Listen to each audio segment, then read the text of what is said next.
ನಿಮಗೆ ಪಪ್ಪೀಸ್ಗಳು ಎಲ್ಲ diet follow ಮಾಡಿದ್ದೀನಿ, ಎಲ್ಲ ಫೀಡಿಂಗ್ ಹಾಕಿದ್ದೀನಿ. ಸೊ ಇದೆಲ್ಲ ಆದ್ಮೇಲೂ ನಿಮಗೆ ಪಪ್ಪೀಸ್ ಚೆನ್ನಾಗಿ ಗ್ರೋತ್ ಬರ್ತಾ ಇಲ್ಲ, ನಿಮಗೆ extraordinary punch face, round head. Hi, hello, this is Shankar. Again it's next video, part 2. So puppy care, last video puppy care 1. Part 2 ಅಲ್ಲಿ ನೀವು ನೋಡಬೇಕಾಗಿರೋದು ಏನಂದ್ರೆ, ಪಪ್ಪಿ ಆಲ್ಮೋಸ್ಟ್ ಒಂದು 25 ಡೇಸ್ ಆಗಿರ್ತದೆ ಕೇರ್ ಮಾಡಿ. ನೀವು ಮದರ್ ಮಿಲ್ಕಿಂದ ನೀವು ಏನು ನಾನು ಹೇಳಿದೆ RC ಸ್ಟಾರ್ಟರ್ ಮಿಲ್ಕು.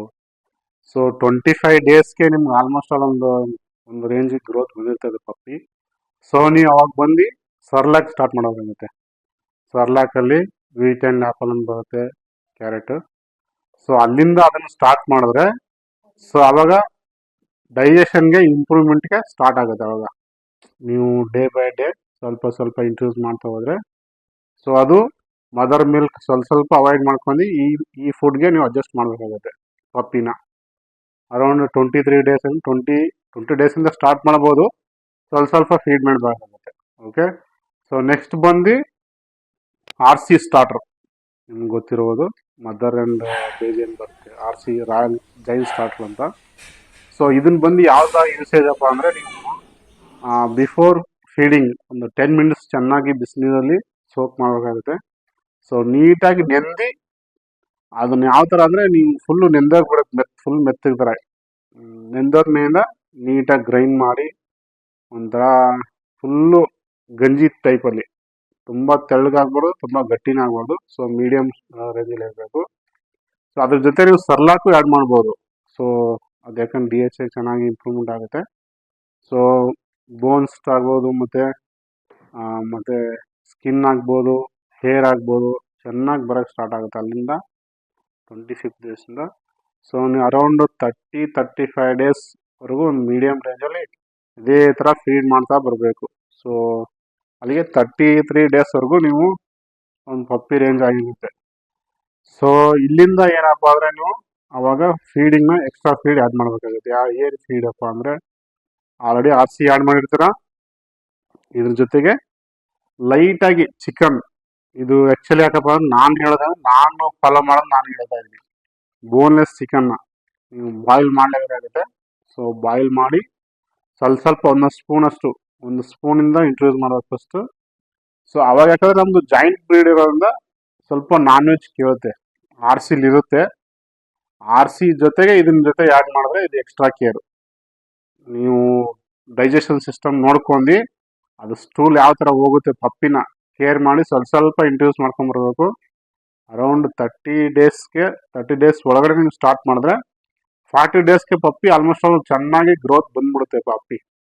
ಸೊ ನೀವು ಚಿಕನ್ನ ನೀಟಾಗಿ ಬೋನ್ಲೆಸ್ ಚಿಕನ್ನ ಬಿಫೋರ್ ಒನ್ ಡೇ ಡೀಪ್ ಫ್ರೀಸಲ್ಲಿ ಫ್ರೀಸ್ ಹಾಕಿ, ಸೊ ಫೀಡಿಂಗ್ ಮಾಡೋದ್ರಿಂದ ಮುಂಚೆ ಚೆನ್ನಾಗಿ ಬಾಯ್ಲ್ ಮಾಡಿ ಚಿಕನ್ನ ತುಂಬ ಚಿಕ್ಕ ಪೀಸಲ್ಲಿ, ಯಾಕಂದ್ರೆ ಪಪ್ಪೀಸ್ ಡೈಜೆಷನ್ ಇಂಪ್ರೂವ್ಮೆಂಟ್ ಆಗೋದು ಆ ಸ್ಟೇಜಲ್ಲಿ. ಸೊ ಸ್ವಲ್ಪ ಕೊಡಬೇಕಾಗುತ್ತೆ ಫೀಡಿಂಗ್ನ. ಅದು ಯಾವ ಥರ ಡೈಜೆಷನ್ ಸ್ಟಾರ್ಟ್ ಆಗುತ್ತೆ ಸೊ ಅದೇ ಥರ ಫೀಡಿಂಗ್ನ ಎಕ್ಸ್ಟ್ರಾ ಫೀಡ್ ಮಾಡ್ತಾನೆ ಹೋಗಬೇಕಾಗುತ್ತೆ. ಸೊ ಇದು ಬಂದು ಚಿಕನ್ ಇದು. ಓಕೆ, ನಾನು ಹೇಳಿದ್ದೆ ನಿಮಗೆ ಮಲ್ಟಿವಿಟಮಿನ್ ಕಂಟಿನ್ಯೂಸ್ ಇರಲೇಬೇಕು, ಪೆಟಪ್ ಡ್ರಾಪ್ಸು ಮತ್ತು ಡಿಜಿಟಲ್ ಡ್ರಾಪ್ಸ್ ಇರಲೇಬೇಕು ಜೊತೆಗೆ, ಮತ್ತು ಡಿವಾರ್ಮಿಂಗು ಅದು ಕಂಟಿನ್ಯೂಸ್ ಇರಲೇಬೇಕು 15 ಒನ್ಸ್ ಡೇ. ಯಾಕಂದರೆ ಇದು ನಮಗೆ ಗ್ರೋತ್ಗೆ ಭಾರಿ ಹೆಲ್ಪ್ ಮಾಡುತ್ತೆ ಡಿವಾರ್ಮಿಂಗ್. ಸೊ ಆಲ್ರೆಡಿ ನಾನು ಲಾಸ್ಟ್ ವಿಡಿಯೋದಲ್ಲಿ ಮೆನ್ಷನ್ ಮಾಡಿದ್ದೀನಿ. ಸೊ ಇದಿಷ್ಟು. ಇನ್ನೊಂದು ಏನಪ್ಪ ಅಂದರೆ, ನಮಗೆ ನೀವು ಅಬ್ಸರ್ವ್ ಮಾಡಿರ್ಬೋದು, ನಮಗೆ ಪಪ್ಪೀಸ್ಗಳು ಎಲ್ಲ ಡಯಟ್ ಫಾಲೋ ಮಾಡಿದ್ದೀನಿ, ಎಲ್ಲ ಫೀಡಿಂಗ್ ಹಾಕಿದ್ದೀನಿ. ಸೊ ಇದೆಲ್ಲ ಆದ್ಮೇಲೂ ನಿಮಗೆ ಪಪ್ಪೀಸ್ ಚೆನ್ನಾಗಿ ಗ್ರೋತ್ ಬರ್ತಾ ಇಲ್ಲ, ನಿಮಗೆ extraordinary punch face, round head. So ಇದರಲ್ಲಿ ಮದರ್ ಮತ್ತು ಫಾದರ್ ತುಂಬ ಇಂಪಾರ್ಟೆಂಟ್ ಆಗುತ್ತೆ. ಸೊ ಯಾವ ಥರ ಮದರ್ ಮತ್ತು ಫಾದರು ತುಂಬ ಇಂಪಾರ್ಟೆಂಟ್ ಆಗುತ್ತೆ. ಅದರಲ್ಲಿ ಯಾವ ಲೈನೇಜ್ ಇದೆ ಫಾದರು, ಮತ್ತು ನಾನ್ ಕೇಸೆ ಇದೆಯಾ, mother also important. Mother genetic, father genetic puppy quality ಮೇಲೆ ಇಂಪ್ಯಾಕ್ಟ್ ಆಗುತ್ತೆ. ಇದು ಏನು ಸೈಜ್ ಪಪ್ಪಿ ಮತ್ತು ಹೆಡ್ಡು, ನೀವೇನಂತೀರ ರೌಂಡ್ ಹೆಡ್ಡು, ಪಂಚ್ ಫೇಸು, ಇವೆಲ್ಲ ಬರೋದು ಜೆನೆಟಿಕ್ ಮೇಲೆ. ಸೊ ಇದನ್ನು ನಾವು ಫಸ್ಟು ಥಿಂಕ್ ಮಾಡಬೇಕಾಗುತ್ತೆ. ಸೊ ಡಯಟು ಒಂದು ಸೈಡ್ ಆದರೆ, ಜೆನೆಟಿಕ್ಕು ಆಲ್ಮೋಸ್ಟ್ ಆಲ್ 50% ಪಪ್ಪಿ ಮೇಲೆ ಕ್ವಾಲಿಟಿ ಎಫೆಕ್ಟ್ ಮಾಡುತ್ತೆ. ಸೊ ಇದನ್ನ ನೋಡಿ ಬ್ರೀಡಿಂಗ್ ಮಾಡಬೇಕಾಗುತ್ತೆ. ಸೊ ನೀವು ಸೇಲ್ ಪರ್ಪಸ್ ಅಂತಂದ್ರೆ ನೀವು ಆಲ್ಮೋಸ್ಟ್ ಆಲ್ 30 days ಇಂದ 40 days ವರೆಗೂ ಇಟ್ಕೊಂಡು ಸಾಕಿ ಸೇಲ್ ಮಾಡ್ಬೋದು. ಕಸ್ಟಮರ್ ಕೊಡೋಗಿಂತ ಮುಂಚೆನೆ, ಕ್ಲೈಂಟ್ಗಳಿಗೆ ಕೊಡೋಗಿಂತ ಮುಂಚೆನೆ ನೀವು ಬಿಫೋರ್ ನೀವೇನೇನು ಫೀಡಿಂಗ್ ಆಡ್ ಮಾಡಿರ್ತೀರೋ ಅದನ್ನ ಕಂಟಿನ್ಯೂಸ್ ಆಗಿ ಕಸ್ಟಮರ್ಗೆ ಹೇಳಿ ಅದೇ ಥರ ಪಪ್ಪಿನ ಕೊಡಬೇಕಾಗುತ್ತೆ. ಸೊ ಆ್ಯಕ್ಚುಲಿ ಬಂದು 50 days ಆದ್ಮೇಲಿಂದ ಒಂದು ವ್ಯಾಕ್ಸಿನೇಷನ್ ಆದ್ಮೇಲಿಂದ ವಿತ್ KCIನ ನೀವು ಪ್ರೊವೈಡ್ ಮಾಡಬೇಕಾಗುತ್ತೆ. ಪ್ರೊವೈಡ್ KCI ಎಲಿಜಿಬಿಲಿಟಿ ಇದ್ದರೆ ಮದರ್ ಮತ್ತು ಫಾದರು.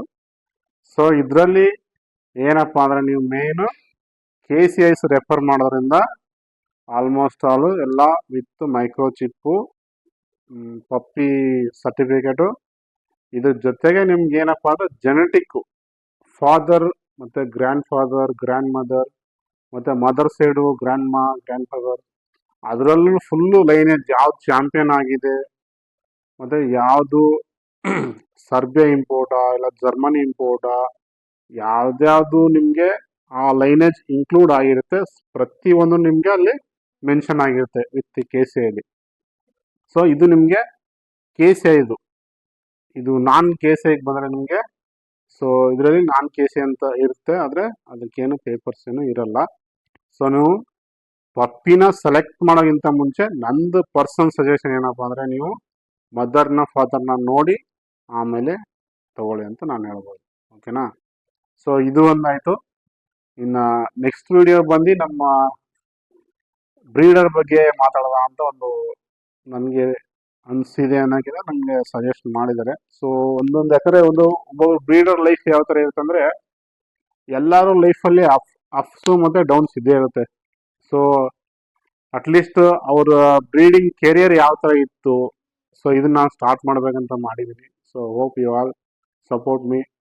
ಸೊ ನಿಮ್ಗೆ ಯಾರಾದರೂ ತುಂಬ ಇಷ್ಟವಾದ ಬ್ರೀಡರ್ ಇದ್ದರೆ ಸೊ ಅವರ ನೇಮ್ನ ಮೆನ್ಷನ್ ಮಾಡಿ ನಂಬರ್ ಹಾಕಿ, ಇಲ್ಲ ನಿಮ್ಗೆ ಗೊತ್ತಿರೋರಿದ್ರೆ ನನಗೆ ಹೇಳಿ. ಸೊ ನೆಕ್ಸ್ಟಿಂದ ಇದು ಬ್ರೀಡರ್ ಪರ್ಸ್ನಲ್ ಅಂದರೆ ಇವ್ರದ್ದು ಏನು ಕೆರಿಯರ್ ಸ್ಟಾರ್ಟ್ ಆಗಿತ್ತು, ಎಲ್ಲಿಂದ ಸ್ಟಾರ್ಟ್ ಆಯಿತು, ಯಾವ್ಯಾವ ಬ್ರೀಡ್ ಇಟ್ಟಿದ್ರು, ಇದನ್ನ ಸ್ಟಾರ್ಟ್ ಮಾಡ್ಬೇಕಂತ ನಾನು ಮಾಡಿದ್ದೀನಿ. ಸೊ ಹೀಗೆ ಸಪೋರ್ಟ್ ಮಾಡ್ತಾ ಇರಿ. ಸೊ ನೆಕ್ಸ್ಟ್ ಬಂದು ಒಂದು ದೊಡ್ಡದು ಲಾಂಗ್ ವಿಡಿಯೋ ಬರುತ್ತೆ. ಸೊ ವೆಯ್ಟ್ ಮಾಡಿ. Thank you for all supportive. So ನಮ್ಮದು ಫೇಸ್ಬುಕ್ಕು ಮತ್ತು ಇನ್ಸ್ಟಾಗ್ರಾಮಲ್ಲಿ ಎಲ್ಲ ತುಂಬ ಸಪೋರ್ಟ್ ಮಾಡ್ತಾಯಿರ. ಸೊ ಹಾಗೆ ಯೂಟ್ಯೂಬಲ್ಲೂ ಸಪೋರ್ಟ್ ಮಾಡಿ ಅಂತ ಹೇಳ್ತಾ bye. Okay, thank you, bye, thank you.